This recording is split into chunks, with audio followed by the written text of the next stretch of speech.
Jangan lupa subscribe YouTube channel Metro TV News dan pastikan untuk menyalakan lonceng notifikasinya. Pemirsa, aplikasi trading Binomo sudah diblokir oleh Badan Pengawas Perdagangan Berjangka Komoditi atau Bapepti dan Kementerian Perdagangan. Penutupan dilakukan karena konsepnya yang bertentangan dengan undang-undang. Lalu apa dan bagaimanakah investasi Binomo hingga diblokir dan dianggap menipu para nasabahnya? Kita akan bahas lengkapnya bersama peneliti Institute for Development of Economics and Finance atau INDEF, Mas Nailul Huda. Mas Nailul Huda, selamat siang, salam sehat selalu. Selamat siang, salam sehat juga Mbak. Terima kasih Mas Huda, ini yang menjadi perbincangan. Jadi apa sih Binomo ini? Lalu cara kerjanya bagaimana? Kalau tadi secara sederhana kita melihat ini sebetulnya aplikasi yang menawarkan opsi trading. Tapi di sisi lain ada juga yang menjurus ke arah perjudian karena ada istilah binary tadi hanya menerka harganya turun atau naik. Mas Huda, silahkan penjelasan sederhananya.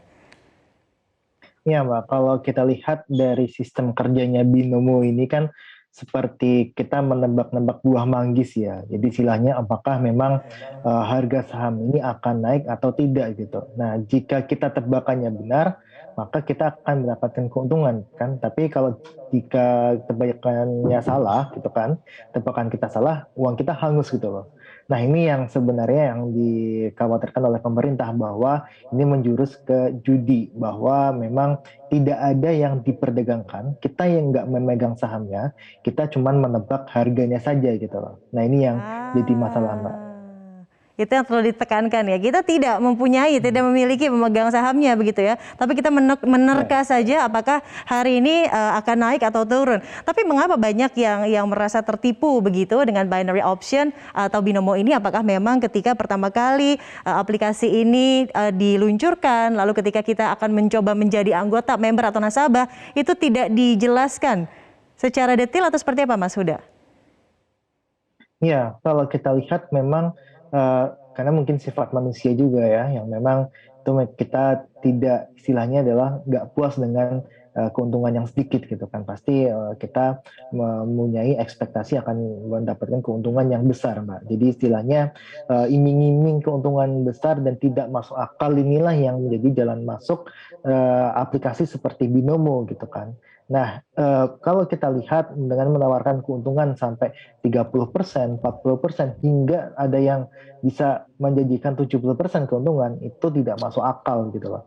Nah, ini yang ditangkap oleh masyarakat gitu kan. Wah, kita bakal untung sebesar 30% sampai 70% gitu kan.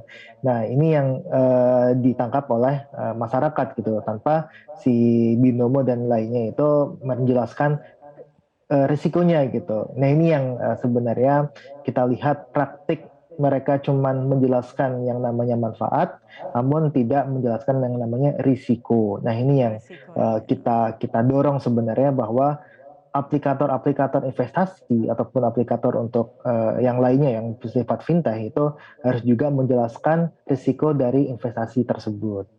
Setuju, Mas Huda, dan ini diperparah begitu dengan sejumlah influencer, key opinion leader bahkan yang sudah memamerkan keuntungan dengan berinvestasi di Binomo dan lain sebagainya. Betul sekali tadi Mas Huda mengatakan bahwa sepertinya masyarakat terbuai begitu dengan gemerlapnya hasil pundi-pundi yang sepertinya sangat mudah dan instan hanya dengan melakukan investasi di Binomo. Mas Huda, yang harus diedukasi kepada masyarakat, silakan. Iya, kalau kita lihat memang ada satu menarik ya, itu video dari Prof. Renal Kasali gitu kan yang menyebutkan bahwa para influencer, para afiliator ini memamerkan kekayaan yang palsu gitu. Kekayaan yang dia cuma bohongan saja, yang saya rasa itu memang diambil dari kerugian masyarakat gitu. Mereka mendorong para aplikator ataupun para pemilik aplikasi yang ilegal ini ataupun bodong ini mendorong masyarakat yang notabene itu adalah masyarakat yang cukup rendah literasi digitalnya, cukup rendah literasi keuangannya untuk mendapatkan informasi-informasi dari orang yang salah gitu. Nah, afiliator maupun dari influencer ini kan bukan ahli investasi gitu kan. Nah, inilah yang tapi mereka mempunyai coverage untuk masyarakat yang luas gitu. Nah, ini yang saya rasa penting juga bagi media untuk bisa mengedukasi masyarakat melalui channel-channel seperti ini gitu kan, tentang literasi keuangan maupun literasi digital gitu. Nah ini yang perlu kita tekankan bahwa jangan sampai nih masyarakat terbuai oleh influencer ataupun afiliator ya dari platform-platform bodong ini, apalagi mereka cuma memamerkan harta tanpa memberikan edukasi gitu.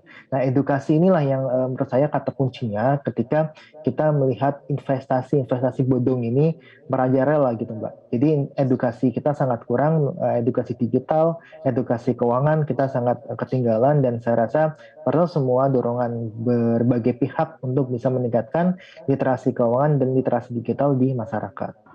Setuju. Dan hal ini juga apa ya, lagi-lagi ya diperparah dengan adanya COVID-19 yang memaksa dalam tanda kutip seluruh manusia, saya yakin di seluruh dunia lebih cepat harus berlari untuk mengejar majunya teknologi yang merupakan sudah keniscayaan. Tadi Mas Huda mengatakan ini ada edukasi digitalnya, ada literasi digital yang dirasa masih kurang. Dan lagi-lagi embel-embel ketika keuntungan yang sangat besar, di mana kita sedang susah dan lain sebagainya, ekonomi yang semakin melambat, ini menjadi seperti jalan pintas begitu Mas Huda.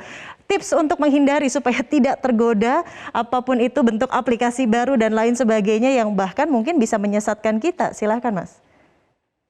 Ya, yang paling pasti masyarakat harus mengecek terlebih dahulu apakah memang layanan dan platformnya itu terdaftar resmi di Indonesia. Kalau itu investasi, pastikan dulu apakah dia resmi di OJK atau PPT, itu kan. Itu yang Ya, dan pertama. bahkan Yang kemarin kedua adalah semuanya terbuai Mas Huda ketika Binomo ini sudah terdaftar di 133 negara begitu. Ketika kita melihat angka, wow sudah ada ya di 133 negara, Indonesia berarti baru mau gabung nih, atau mungkin Indonesia ketinggalan.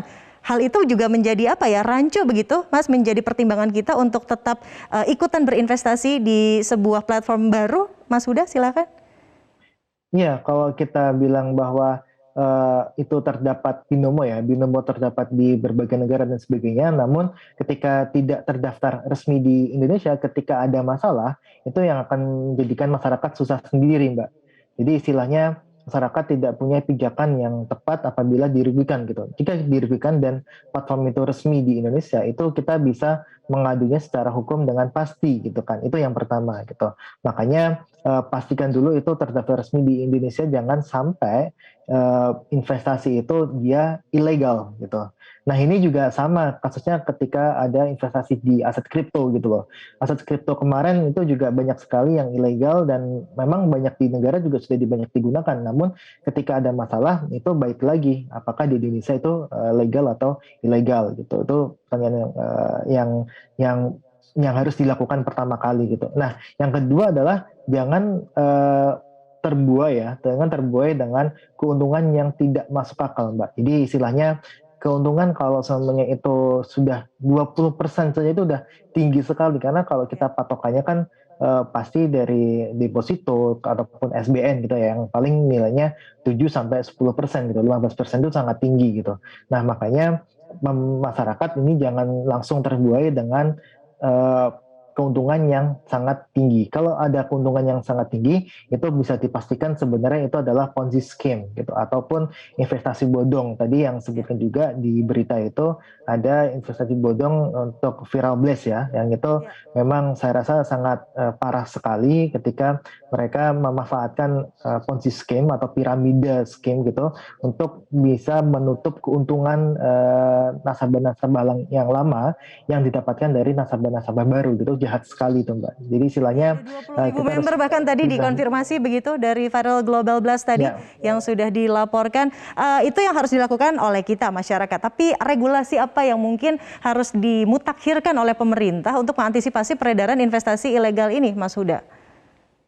Ya, yang pasti dari sisi pemerintah saya mendukung kalau sebenarnya ada program seperti internet sehat untuk investasi yang ada di Indonesia. Jadi istilahnya untuk sebelum platform ataupun website ataupun situs ya, investasi bodong ini sampai ke masyarakat, kita sudah halangi terlebih dahulu, Mbak. Jadi istilahnya buat barikade atau blokade untuk situs-situs, website-website yang dia sifatnya adalah atau terduga dia investasi bodong.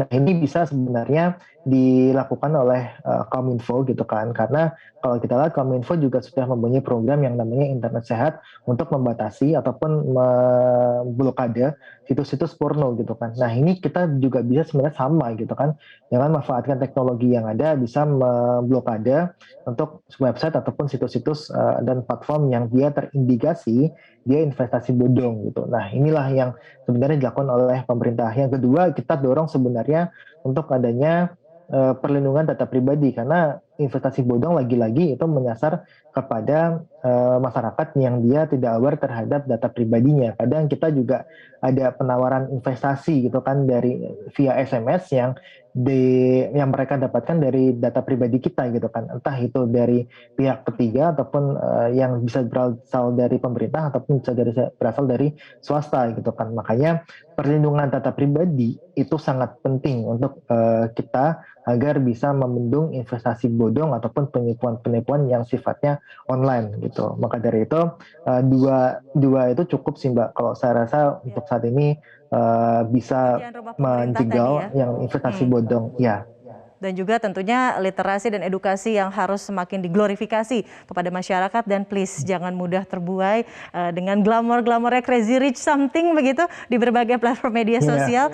Dan bisa dipastikan katanya kalau keuntungannya sangat tidak masuk akal dengan sangat tinggi, itu hampir bisa dipastikan bahwa itu adalah investasi bodong. Terima kasih Mas Nailul Huda, peneliti Indef, sudah bergabung bersama kami di Newsline atas pencerahannya siang hari ini.